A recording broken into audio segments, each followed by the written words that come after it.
નમસ્કાર દર્શક મિત્રો, જનરપન ન્યૂઝમાં આપનું સ્વાગત છે। હું છું આપણો મિત્ર કંચન પરમાર। આવો સાંભળીએ આજના મુખ્ય સમાચાર।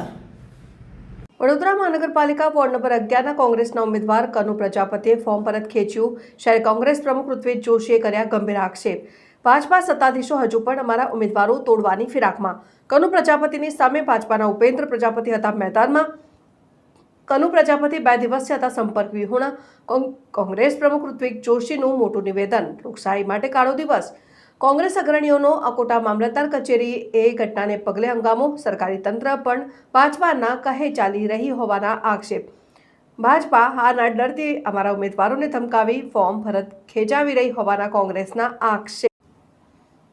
આ વખતે ભાજપાનો પરાજય થશે તેવા ડર તેમને સતાવતા અમારા કોંગ્રેસના ઉમેદવારોને આપી રહ્યા છે ઉમેદવારી પત્રો પરત ખેંચવા દબાણ। મતદારો સર્વોપરી છે છતાં પણ મતદારોને મતદાનથી દૂર રાખી ચૂંટણી બિનહરીફ જીતાડવા તે લોકશાહીના હનન સમાન। વોર્ડ નંબર 2ના ઉમેદવાર ભૂમિ પ્રજાપતિ અમારા સંપર્કમાં નથી। અમારા ઉમેદવારોને લોભ લાલચ અને ધમકી અપાય છે। કોંગ્રેસના ભારે હંગામાને પગલે કનુ પ્રજાપતિને પોલીસ બંદોબસ્ત સાથે વાહનમાં બેસાડાયો। કનુ પર ટપલી દાવનો પ્રયાસ। સમગ્ર અકોટા ચૂંટણી સંકુલ પોલીસ છાવણીમાં કનુ પ્રજાપતિ સાથે ભારે ધક્કા મૂકી ફોર્મ પરત ખેંચી બહાર આવતા જ તેને ટોળું ઘેરી વળ્યું। લાગે આપણે પહેલી વાર આવું જોયું હશે, શું કેવું છે, કેટલું ગંભીર છે ભાઈ? આ દેશમાં ને રાજ્યમાં જ્યારથી ભાજપની સરકાર આવી છે ત્યારથી આ ભાજપની સરકાર કોઈ પણ ભોગે સત્તા જોએ છે।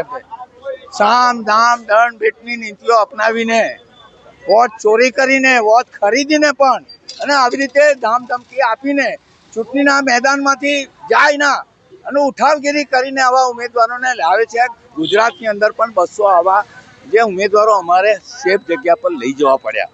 અમારા અમિતભાઈ ચાવડા સાહેબે તો આખા રાજ્યની પોલીસ ભાજપની એજન્ટ બની રહી છે।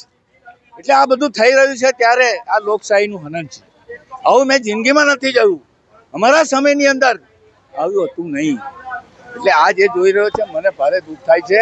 ચૂંટણીના મેદાનમાં લડીને આવો ને, શાના માટે આ પહેલેથી જ ખરીદી લો છો વોટ?